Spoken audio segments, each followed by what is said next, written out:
In this video, I'll show you how to duplicate a Google Ads campaign so you can reuse an existing setup without rebuilding everything from the beginning. This feature is helpful when you want to test a similar campaign with different targeting, locations, or budgets while keeping the same structure of ads and settings. Start by logging into your Google Ads account and opening the main dashboard.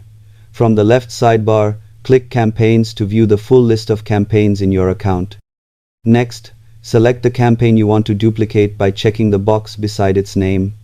When selected, a menu bar will appear above the table with several actions. Click Edit and then choose Copy, which temporarily saves the campaign structure inside Google Ads.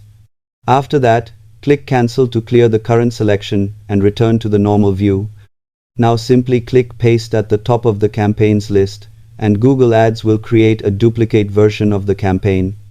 Once the copy appears, review the settings, rename it if needed, and adjust targeting or budgets based on your goals, since performance can vary depending on audience and strategy. Subscribe for more simple and practical Google Ads tutorials.